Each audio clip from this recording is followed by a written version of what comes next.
de las 48 horas. Puede ser única o múltiple. Al practicar una tomografía o practicar una resonancia en búsqueda de necrosis, complicaciones o ambos factores. Por lo común, existe necrosis pancreática en este tipo de pacientes. No necesariamente va a haber necrosis, pero es lo más común. Vamos a ver una tomografía, un seguimiento, ¿qué es lo que ocurre acá? Tenemos en el primer día un páncreas incrementado, tal vez de tamaño, discretamente, con edema intersticial.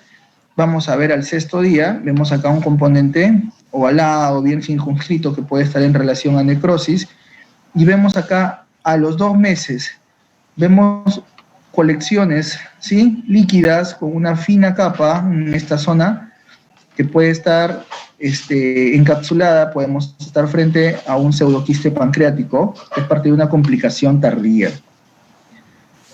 Causas de muerte en la pancreatitis aguda.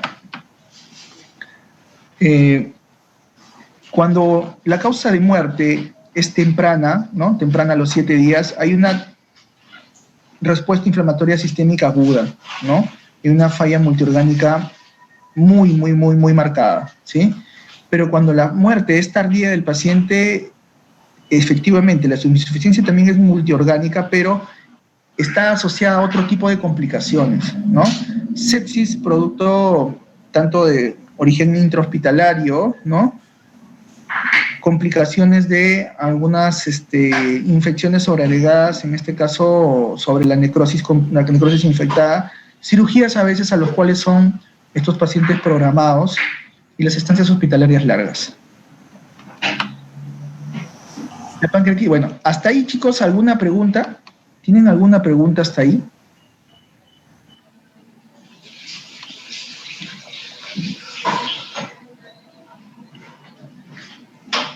Jocelyn,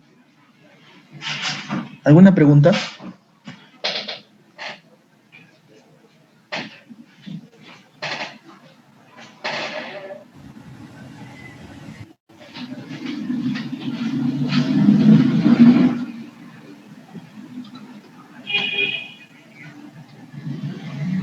Delegada.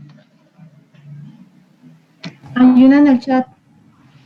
Escucho. Hay una pregunta de un alumno en el chat. Hay una pregunta en el chat. A ver.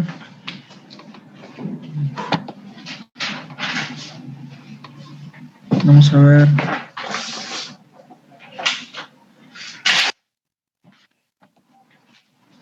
Dice, ¿existen marcadores para la pancreatitis aguda que nos ayuden a orientar el diagnóstico?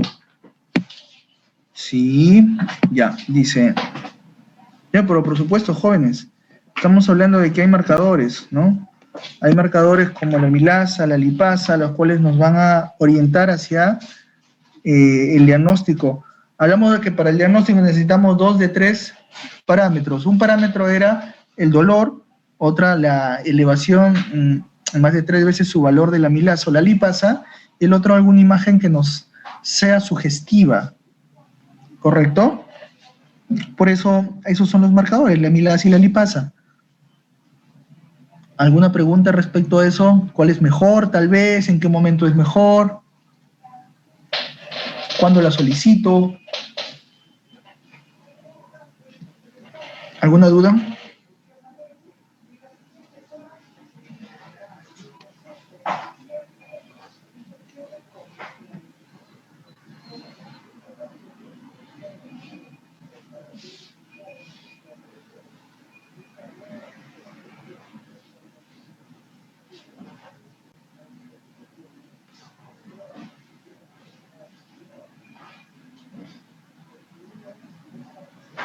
Hola, jóvenes. Todo bien, Doc. Todo bien, muy bien. Yo aprendí que si no preguntan más, tampoco les voy a dar más información. Tienen que leer. Pancreatitis aguda crónica. Proceso caracterizado por un daño irreversible del páncreas. Activación de las células estrelladas que resultan en excreción de citocinas y producción de proteínas en la matriz celular. Es causa de la inflamación aguda y crónica, y este va a generar un depósito de colágeno en el páncreas, ¿sí? No nos olvidemos que esas células estrelladas también pueden estar en relación a otros procesos son otro tipo de células estrellas que se encuentran en el hígado, y van a conocerlo cuando hablen también de insuficiencia hepática en su momento, ¿sí? Pero en este caso, ese depósito de colágeno en el páncreas va a generar fibrosis y va a generar una inflamación crónica. Algunas áreas van a comenzar a perder su función exócrina y la parte de la fisiopatología tiene que ver con las anormalidades histológicas y van a incluir en forma crónica inflamación, fibrosis, lo que les estaba mencionando por el depósito de colágeno, y una destrucción progresiva del tejido exócrino.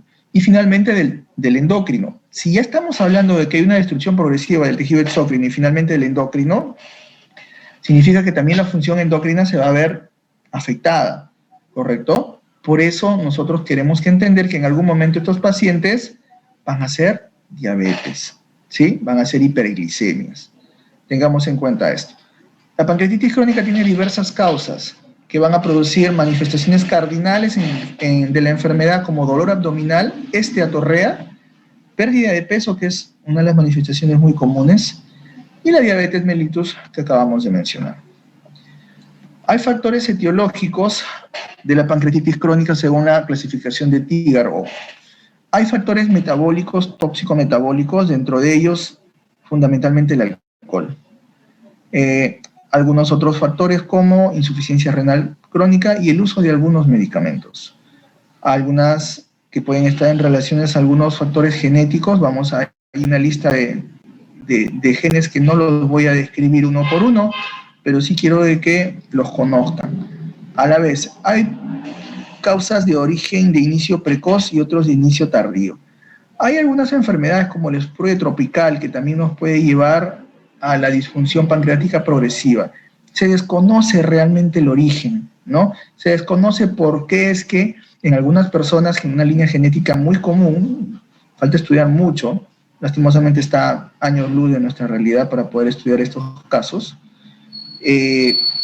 porque es que algunas células se activan, ¿no? Porque esos efectos de las telomerasas comienzan a activarse y comienzan a destruir, ¿no? Parte de las glándulas y estas nos van a llevar a las manifestaciones ya mencionadas. Hay otra causa que puede ser la causa autoinmune, ¿no? Que puede ser tipo 1 y tipo 2, y las pancreatitis recurrentes, ¿no? Paciente que hace pancreatitis recurrente una vez, y en nuestra realidad es complicado porque estabilizamos el paciente mejora, sale del cuadro, comienza una nutrición especial. Sabemos que no puede ser intervenido porque es de origen biliar, lo más común, no, se difiere el tratamiento quirúrgico, y en ese transcurso de que el paciente debe ser operado dentro de 2 o 3 meses, 8 a 12 semanas, que estamos esperando que en 12 semanas se pueda operar, entra a lista de espera para una colecistectomía en un hospital público, que va a demorar otros 3 o 4 meses o 6 meses más, y el paciente tiene un día mucho apetito, comió algo en exceso y hace otro evento de cólico biliar en una vía biliar y en un páncreas ya venido a menos, y vuelve a hacer otra vez un episodio de pancreatitis. Esto va a llevar una pancreatitis aguda importante, de forma recurrente, que puede ya tener compromiso vascular o incluso isquemia, ¿no? Hay que tener en cuenta que la radiación también es una causa importante. Hay pacientes con linfoma, hay pacientes con diversos tipos de neoplasias, las cuales llevan irradiación, que bien es cierto, hay acelerador lineal, ¿no? Pero pueden comprometer áreas del páncreas y esto llevarnos a la disfunción crónica con el tiempo. Hay otras manifestaciones como que van a llevar a la causa obstructiva. El páncreas divisum, que es parte de una alteración anatómica, nos puede llevar a esta manifestación. La obstrucción ductal, por ejemplo, en un tumor, un ampuloma, un tumor de cabeza de páncreas, y lesiones periampulares postraumáticas también. Las periampulares, fundamentalmente el colangiocarcinoma, tumores duodenales, ¿no? También nos pueden llevar a obstrucciones progresivas y esto a disfunción pancreática. Esperan un minuto.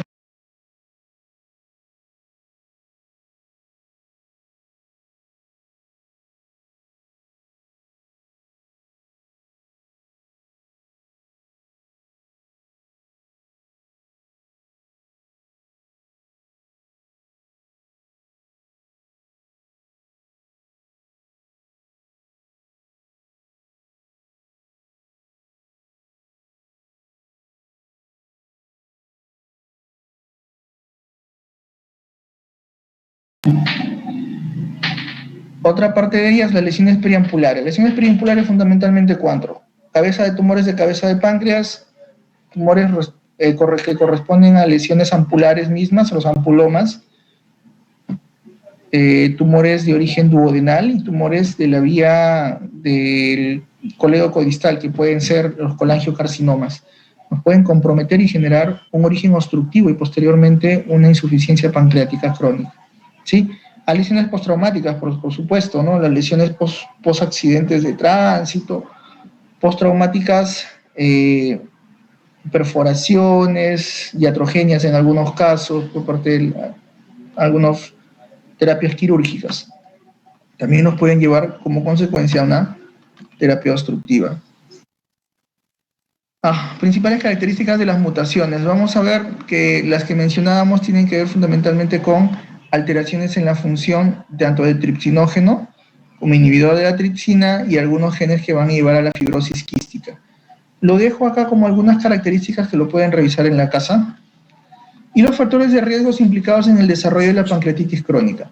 Vamos a ver, por eso les hacía la pregunta. Usted me preguntaba, doctor, ¿y usted y bebe? Cuando hicimos la sesión invertida, le preguntaban al paciente, ¿y el paciente bebe? Sí, pero...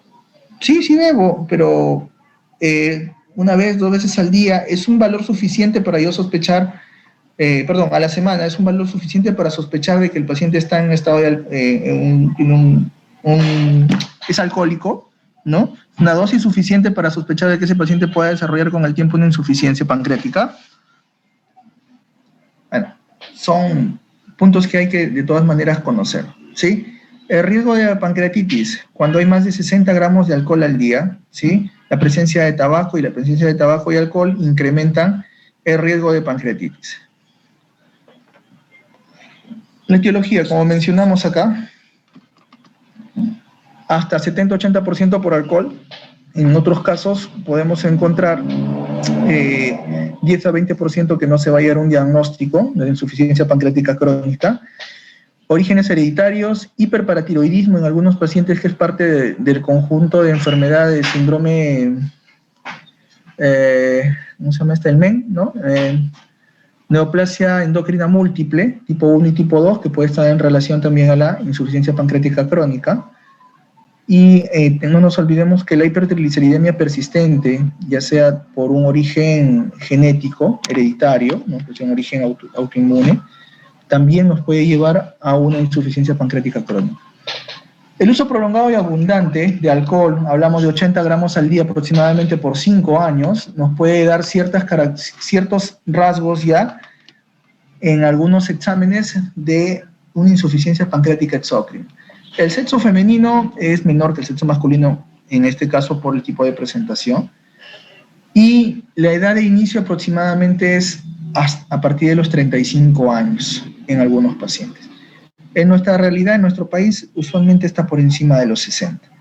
¿Sí? Signos y síntomas recurrentes, los ataques recurrentes, el dolor recurrente, muchas veces incapacitante en algunos pacientes, es más severo que en otras causas de pancreatitis crónica cuando es por consumo de alcohol. Son comunes las calcificaciones y algunos cambios ductales. Doctor, le hice una ecografía a un paciente que vino por otro motivo, quería ver una esteatosis y le encontraron calcificaciones, pero el paciente no tiene otra sintomatología. Realmente niega diarrea, niega dolor. ¿Podemos estar frente a un paciente en pancreatitis crónica? Por supuesto, son algunos de esos cambios los cuales nos van a obligar a ampliar nuestra capacidad de poder llegar al diagnóstico de insuficiencia pancreática. ¿Cómo llegamos a ese diagnóstico? Vamos a verlo acá en un momento. La pancreatitis crónica progresa más rápido a insuficiencia pancreática que otras causas de pancreatitis crónica no alcohólicas, ¿sí? La pancreatitis crónica tropical, lo que le mencionaba, hay unas zonas endémicas en zonas en vías de desarrollo, especialmente en algunas zonas de África, India y otras de Sudamérica, en la cual va a afectar niños y adultos jóvenes, menores de 40 años. Se plantean factores nutricionales o tóxicos, pero más parecen factores genéticos los más importantes. El dolor episódico con progresión tardía, insuficiencia pancreática y dilataciones de los conductos ductales, con algunos cálculos, están muy relacionados a la pancreatitis crónica tropical. La pancreatitis autoinmune es un producto de una infiltración linfoplasmática del páncreas, ¿no? Hay una fuga celular ahí. Está asociada a condiciones autoinmunes previas, ¿no? Pacientes con tiroiditis de Hashimoto, cirrosis biliar primaria, ¿no? CBP, y el dolor es menos intenso que en otros tipos de pancreatitis crónica, efectivamente.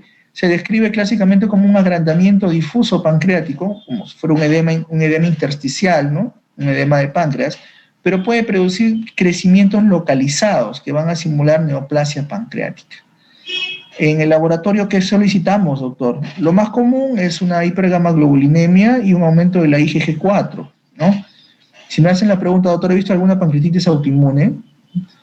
He visto, creo que en estos ya más de casi 10 años de especialista, uno habré visto a lo mucho, pero no es muy frecuente, ¿sí?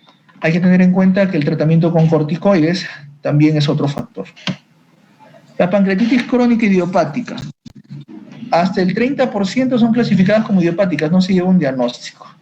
De inicio temprano, primera o segunda década de la vida, con severo dolor abdominal, mientras los cambios estructurales y funcionales ocurren más tarde en otros pacientes. En cambio, el inicio tardío cuenta entre la cuarta y la quinta década de la vida con un dolor mínimo, un dolor escasísimo, pero con insuficiencia pancreática y calcificaciones. Características clínicas. ¿Qué es lo más común? Dolor abdominal, y el dolor usualmente llega a ser crónico, recurrente, ¿sí? Puede ser muchas veces el dolor único, un único síntoma. Podemos acabar en esteatorrea. Entonces, ¿qué es la esteatorrea?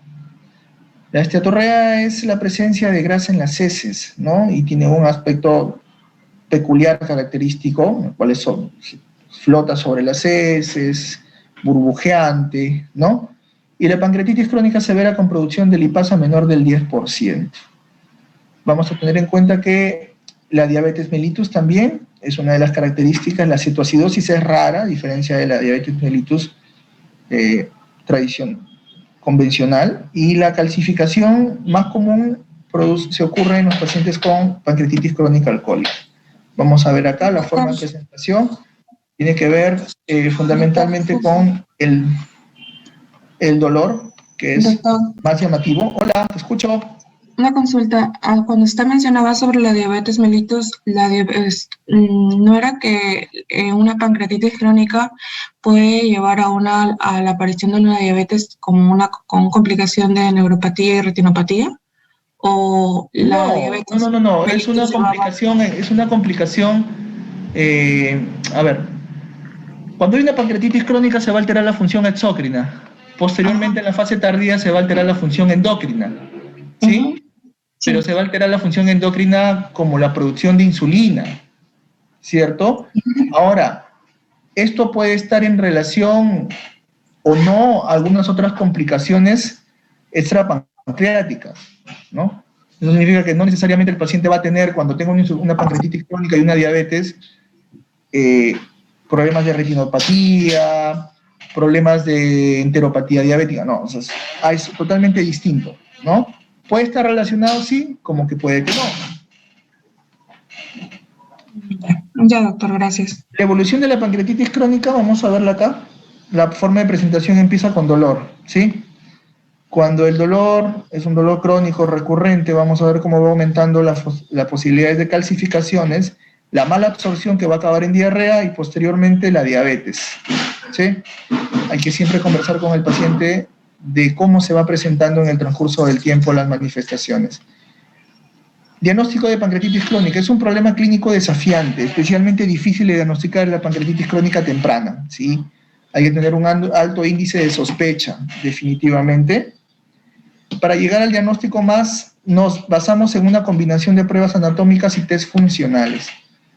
Si el paciente presenta dolor, realizar exámenes con imágenes. Si el paciente presenta mala absorción, exámenes de imágenes también es de mucha ayuda. Y ensayo terapéutico con enzimas pancreáticas, prueba terapéutica, damos enzimas pancreáticas. El paciente mejora, es una alta sospecha de insuficiencia pancreática crónica, pero yo prefiero hacer test de insuficiencia pancreática, que me ayuda mucho, dentro de ellas que tenemos a la mano, en la ciudad, es la elastasa fecal, ¿no? Además, también radiografía simple de abdomen, tomografía, nos va a ayudar la colangioresonancia, por supuesto. Y los test de función exócrina, usualmente, cuando es de tipo duodenal, la secreción de proteasa y electrolitos, la prueba con enzimas y prueba con bicarbonato. Cuando es en las heces, grasa en heces, buscamos mediante un coprofuncional.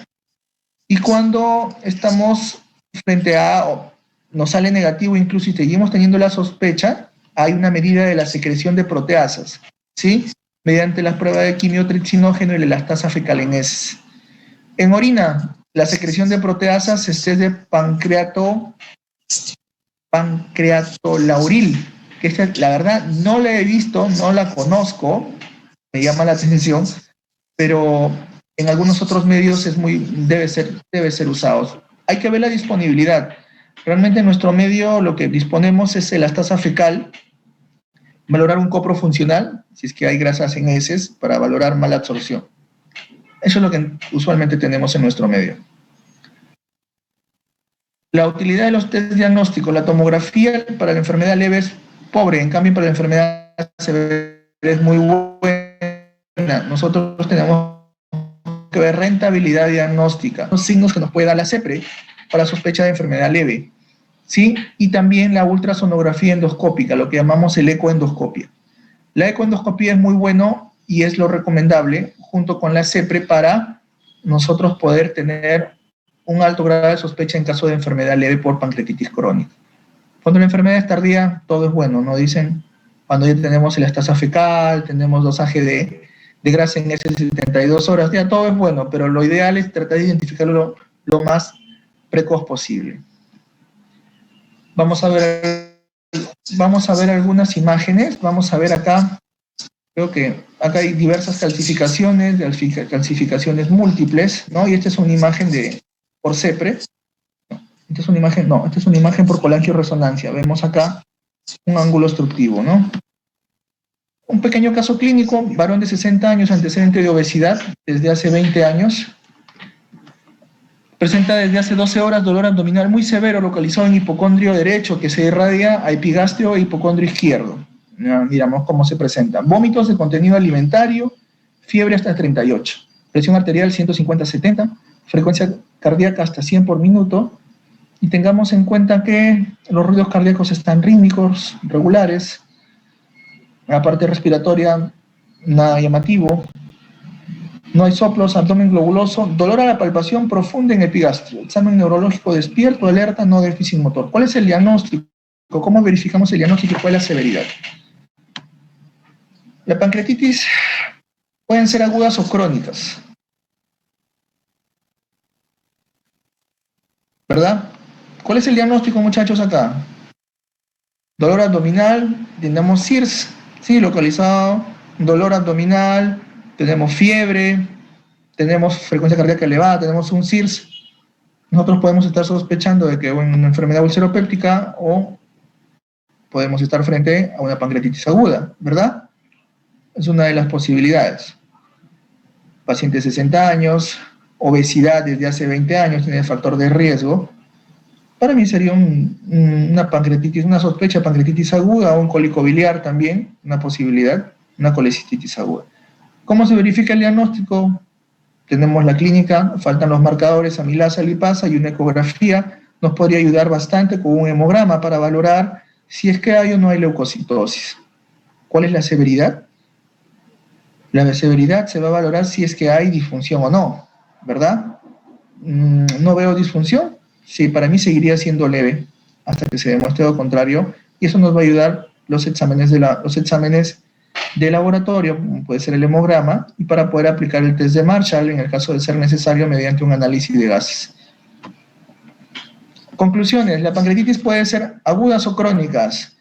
La más frecuente es la aguda, hasta la aguda el 20% de los casos son graves y tienen mayor mortalidad. La principal causa de pancreatitis aguda es la litiasis en nuestro medio, y la principal etiología crónica es la alcohólica. El diagnóstico de la pancreatitis crónica en fase temprana es muy difícil, es un reto, pero no imposible, ¿sí? Justo estoy leyendo, jóvenes,